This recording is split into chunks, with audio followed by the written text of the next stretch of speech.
up on this Tuesday edition of Newsline at noon, can we expect a breakthrough in strained Korea-Japan ties?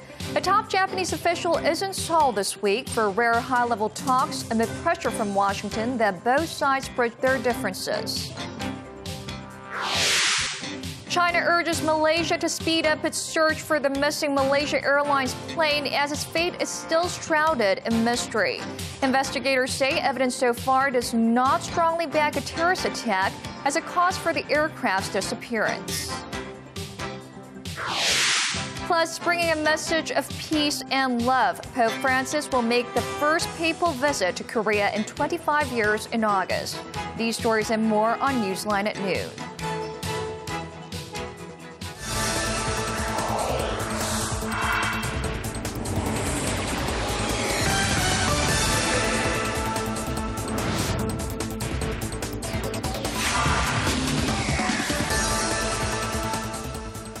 Thanks for joining us. You're watching Newsline at noon. I'm Oh Jin-ju in Seoul. Very good to have you with us. I'm Mark Broom. Our top story this lunchtime, the vice foreign ministers of Korea and Japan will meet for talks in Seoul on Wednesday for the first time in 8 months. Yes, but with Korea continuing its demand that Tokyo must first apologize for its wartime crimes, no one is holding much hope of the two neighbors mending their frosty ties. Our Hwang Sung-hee has more.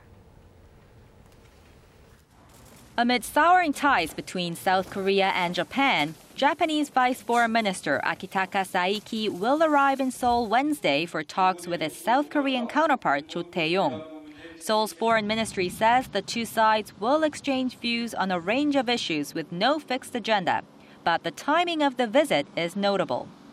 It comes just days after Korean Foreign Minister Byung-se called on Japan at a UN session to take responsibility for its sexual enslavement of women in the early 20th century. Roughly 200,000 women, mostly Korean, were forced to serve the Japanese military during the Second World War, and many are still waiting for a heartfelt apology from Japan. The United States has been urging the two neighbors to put history behind them and to mend ties, concerned the intensifying friction will affect their trilateral alliance, which is key for countering North Korean threats and keeping an increasingly assertive China in check. Japanese broadcaster TBS reported Monday the U.S. government expressed strong concern about Tokyo's move to review a landmark statement that acknowledges its forced sexual enslavement of women. The Kono statement, which was issued in 1993, was based on testimony from 16 Korean women. The Japanese government is now questioning the validity of the testimony. In April, U.S. President Barack Obama will try to resolve the diplomatic row when he visits Seoul and Tokyo for summit talks. Ahead of President Obama's trip, the three leaders will meet at the end of this month in The Hague for the Nuclear Security Summit. While some point to the possibility of a trilateral summit, the chances of the two neighbors shaking hands are slim. South Korean President Park Geun-hye has made it perfectly clear she will not sit down with a leader who fails to acknowledge his country's historic wrongdoing. Hwang Sung-hee, Arirang News. The legitimacy of Korea's scandal-ridden spy agency is being called into question. Prosecutors raided the headquarters of the National Intelligence Service late Monday over suspicions it fabricated evidence in an espionage case. Arirang News' Yoo Ri-an has the story. The case revolves around a former Seoul metropolitan government official, Yoo Woo-sung, who was accused of being a North Korean spy. Yoo was initially cleared, but the prosecution appealed the case, putting forth new documents as evidence he traveled to North Korea as late as 2006. Those documents were provided by the National Intelligence Service.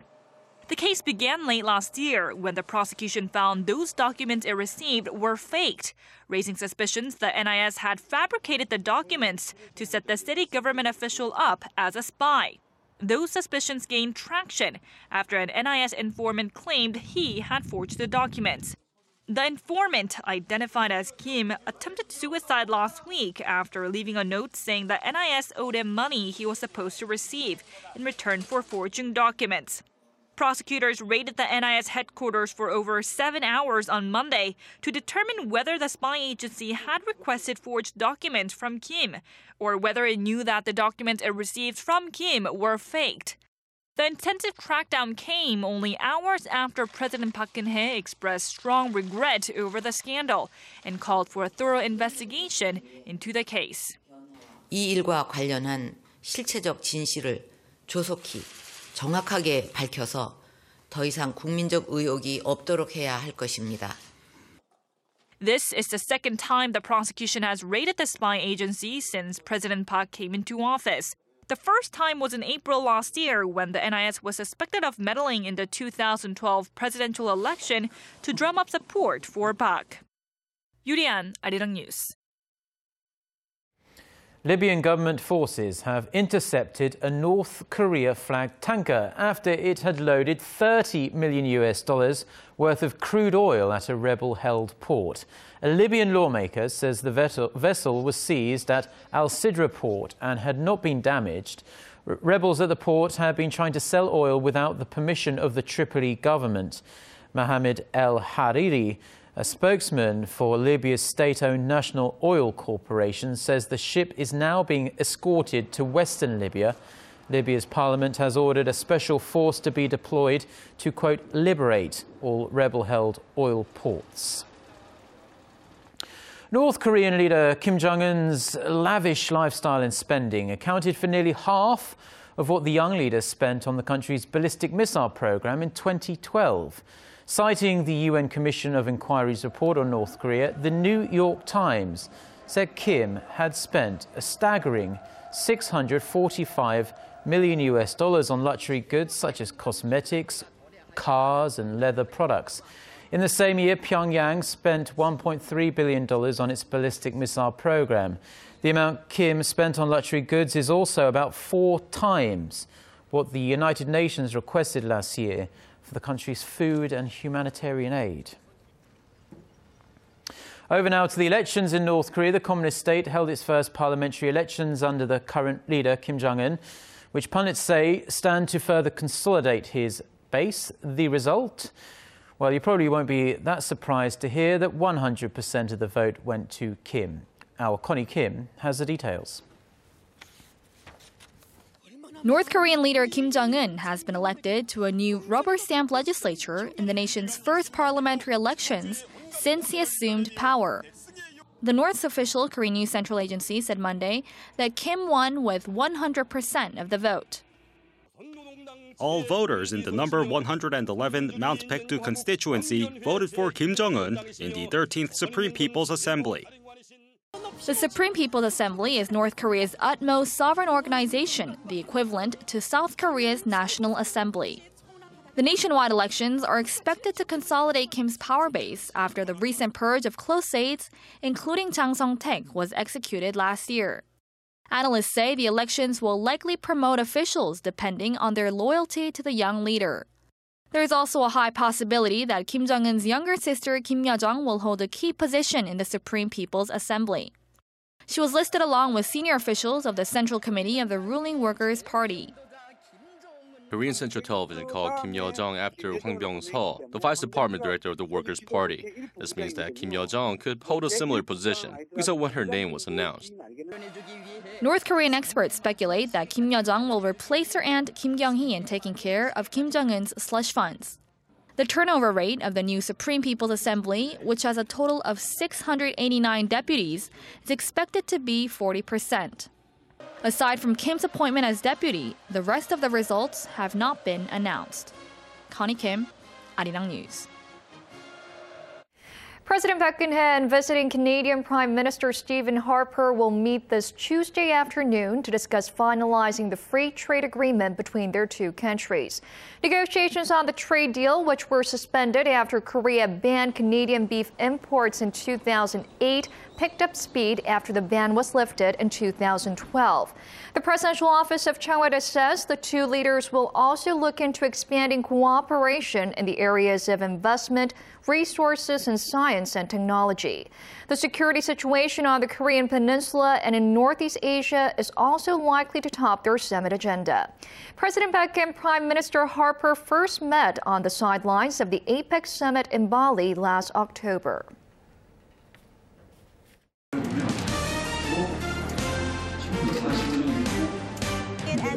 Stay up to date on the latest news out of Korea. Connecting to our team of reporters about the issues that matter to Korea. On air, on your mobile, online. Find out more about Korea on NEWSLINE at Noon with Mark Broom and Jin-ju. I'm Jin-ju with Pro. Market researcher, strategy analytics, said Thursday that LG Electronics brought in about...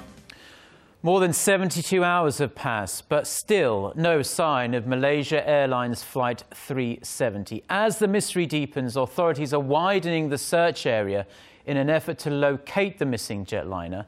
One of the investigators in Malaysia says the two passengers travelling with stolen passports on the flight were not Asian-looking men. Paulie reports. Malaysian authorities said Monday they had identified one of the two suspicious passengers of the missing airliner. Interpol earlier confirmed at least two passengers on board had been traveling on fake passports from Australia and Italy. Police Inspector Khalid Abu Bakar reportedly confirmed that the suspect is not a Malaysian, but could not divulge which country he was from yet. Meanwhile, China has lashed out at Malaysia's national carrier and aviation officials for the way it's handled the investigation of the Boeing 777 that disappeared over the East China Sea. Chinese state media has criticized Malaysian authorities for not contacting the families of the victims sooner and for the apparent lack of security checks. Beijing's foreign ministry has also urged Malaysia to step up its search efforts for the missing airliner and the 239 passengers on board. This was a Malaysia Airlines aircraft, so it should be the Malaysian authorities that are mainly responsible for the search and rescue efforts. The Chinese government will also do all it can to participate in search and rescue efforts as well. Malaysia Airlines flight MH370 took off from Kuala Lumpur on Saturday, but vanished from radar en route to Beijing. There have been sightings of oil slicks and reported pieces of debris, but international efforts have failed to find the wreckage even after 3 days of scouring the sea. As of Monday, 40 ships and 34 planes from 9 countries had joined the operations, with the search now expanded to the Malacca Strait and on land in Malaysia. Paul Yi, Arirang News. Pope Francis will visit Korea in the summer, marking the first papal trip to the nation in 25 years. Officials say he will bring a special message of peace to the Korean peninsula. Kim Min-ji has the details. Pope Francis will pay a visit to Korea in the summer. The Vatican and the Catholic Bishops' Conference of Korea confirmed Pope Francis will arrive in Korea on August 14th and spend 5 days here on the invitation of both the Korean government and the Korean Catholic Church. Pope Francis of the Catholic Church will visit Korea from August 14th to the 18th. During his trip, Pope Francis will attend the 6th Asian Youth Day event, a festival of Asian Catholic followers from several nations in the central city of Daejeon, and also preside over a beatification ceremony of 124 Korean martyrs who were killed during the Joseon dynasty for their beliefs. The Pope will also pay a courtesy call to President Park Geun-hye. Cardinal Andrew Yum-Soo-jung, who heads the Seoul Diocese, said the papal visit would be a big pleasure and blessing for Korea. The presidential office of Cheongwadae also welcomed the visit, saying it could bring reconciliation and peace to the Korean peninsula. We hope Pope Francis' trip will provide an opportunity to spread a message of love and peace, not only on the Korean peninsula, but across Northeast Asia. Pope Francis will become the third pope to visit Korea, and the first since Pope John II came in October 1989. Kim Min-ji, Arirang News. Phase 2 of a massive medical strike has begun here in Korea after tens of thousands of doctors walked off the job on Monday. For the next week and a half or so, doctors taking part in the strike will cut their work hours and limit time spent with patients. Our Hwang Sung-hee has the details. The medical strike has just begun. After Monday's walkout, the Korean Medical Association is progressing to the next round of its strike as planned. While those taking part in Monday's strike refused to provide any medical services, starting Tuesday through March 23rd, doctors will turn to a work-to-rule action. This means they won't work more than 40 hours a week, which is around 10 hours fewer than usual, and will treat patients for no longer than 15 minutes. A full 6-day strike is then planned to begin on March 24th, which could also include the closing of emergency rooms and intensive care centers. If residents and interns participate in the 2-week strike too, there are concerns this will affect the public, considering they work up to 100 hours a week. Although some patients were inconvenienced by Monday's walkout, it didn't create as much chaos as initially feared. The government has reiterated it will react strongly to illegal actions that put the health of the public at risk. The Health Ministry estimates around 29% of doctors at hospitals and local clinics took part in Monday's walkout, while the Medical Association puts the figure at 49%. As big as that discrepancy are the stark differences in opinion over the government's health reform plans, which prompted the KMA strike. KMA doctors are against government plans to introduce a telemedicine system that would allow for patients in remote areas to be diagnosed and treated via webcam, smartphone, or even email, saying this will impair the quality of medical services. The KMA is also up in arms over the government's move to run for-profit subsidiaries. Some doctors are worried the reforms could eventually lead to privatization of the medical sector. The Medical Association says it expects even more doctors to take part in the second round of strikes. Hwang Sung-hee, Arirang News. The government is seeking to boost the nation's cloud computing industry with stronger support for small and mid-sized companies in the sector. The Science and Future Planning Ministry and the Public Administration Ministry will sign an MOU as early as late this month to develop a cloud computing platform based on open-source software. Once the platform is complete, SMEs will be able to use it to develop additional software, which is expected to cut their infrastructure spending by nearly 75%. The government also plans to support collaborations among these companies to help develop new business models. Korea's cloud computing market is expected to expand fivefold by 2017 compared to last year to $2.3 billion. Reports are hinting Google will once again tap LG as the manufacturer of its upcoming Nexus smartwatch and next-generation Nexus 6 smartphone, which are slated for release later this year. Kim Ji-yeon reports. Google has partnered up with LG for the production of a new smartwatch and other wearable devices. The U.S. tech giant is likely to release its flagship smartphone, the Nexus 6, this fall, and the device is reportedly based on LG's upcoming G3 smartphone. Google and LG had collaborated in 2012 on the Nexus 4, and it was an instant hit with Android fans. Google is also moving to expand the Android operating system on its smartphones to its wearable devices. Google Senior Vice President Sundar Pichai says in 2 weeks, the company will release the software programs for its wearable devices, including smartwatches and smart jackets, which are equipped with sensors. The upcoming Nexus smartwatch will be Google's entry into the rapidly expanding smartwatch market. It will join Samsung's Galaxy Gear and an anticipated iWatch from Apple. Samsung unveiled smartwatches with its independent operating system, the Tizen, last month. The Gear 2 and the Gear Fit. We will release these incredible devices in nearly 150 countries. The market for wearable devices is expected to expand to around $30 billion by the year 2018. Kim Ji-yeon, Arirang News.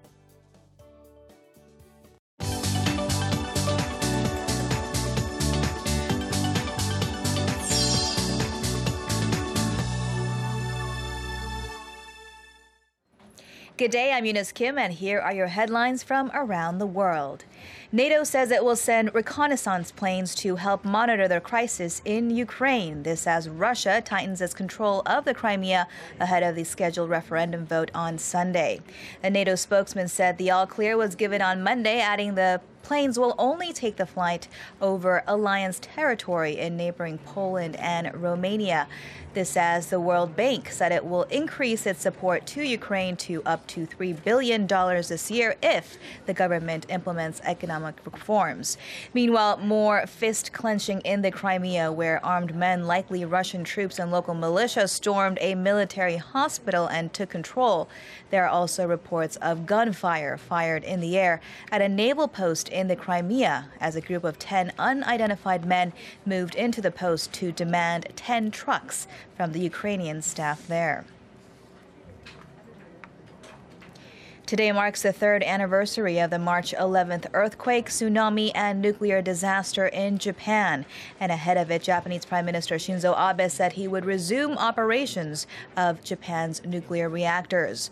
During a nationally televised address Monday, Abe said he understood the lingering concerns, but assured the public that the restarted reactors would have passed extremely strict safety tests. The nuclear shutdown had pushed Japan to import expensive fossil fuel, causing the economy to post deep trade deficits over the last 18 months. Meanwhile, thousands gathered in front of Parliament in a protest rally, including former Japanese Prime Minister Naoto Kan. On Sunday, residents in Iwaki City near the Fukushima nuclear plant remembered the tens of thousands who died in that tsunami that was triggered by the 9.0 magnitude earthquake.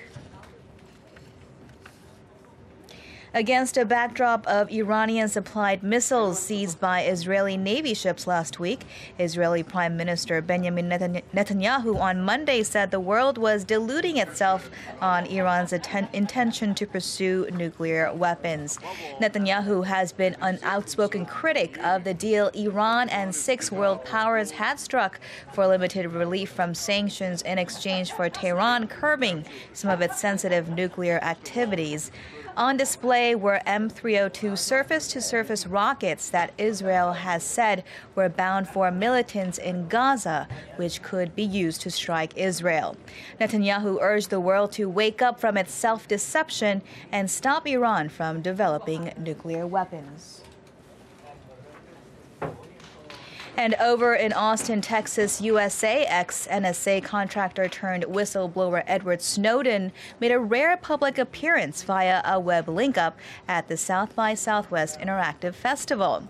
Speaking from Russia, Snowden urged the audience of tech enthusiasts to help fix the U.S. government's surveillance of its citizens. It marks the first time Snowden has directly addressed a group of Americans since fleeing the country last June.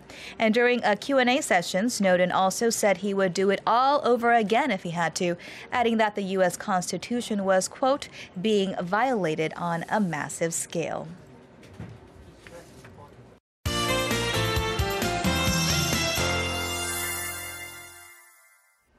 It's going to be a beautiful day today. Temperatures are warming up nicely with highs in the low teens in the upper parts of the peninsula and in the mid-teens down south. And the whole country will enjoy sunny blue skies, and we won't have to worry about polluted air, so it should be a perfect day to go out and soak up some vitamin D from the sun this afternoon. But as you may have noticed, the air is still quite dry, and it's been a week since the dry weather watch was issued, and dry weather warning is still in place for the southeastern part of the country. But thankfully, we do have some relief from the dry air on the way. Rain is in the forecast nationwide tomorrow afternoon, so you'll need an umbrella before you go out. Also, temperatures will drop a couple of degrees, so please be prepared for that. And now it's time to take a look at the readings for today. The afternoon high in Seoul will rise to 12. Daegu and Gwangju will top out at 17 and 16 respectively,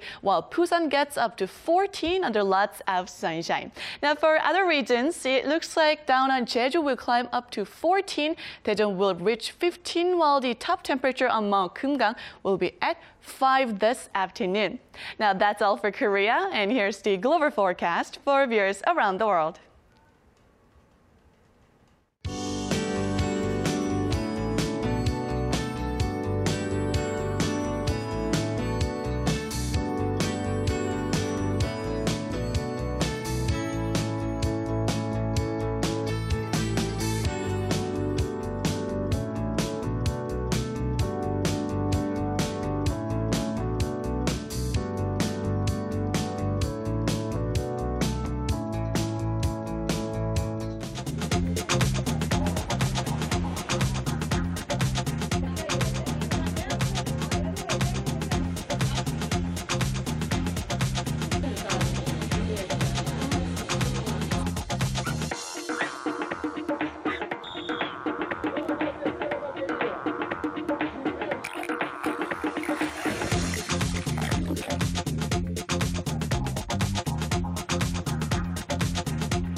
And those are the stories we're following at this hour. Join us again for more updates on the day's headlines on our next newscast at 2 p.m. Korea time. And Jinju and I will be back again at the same time on Wednesday. Until then, goodbye.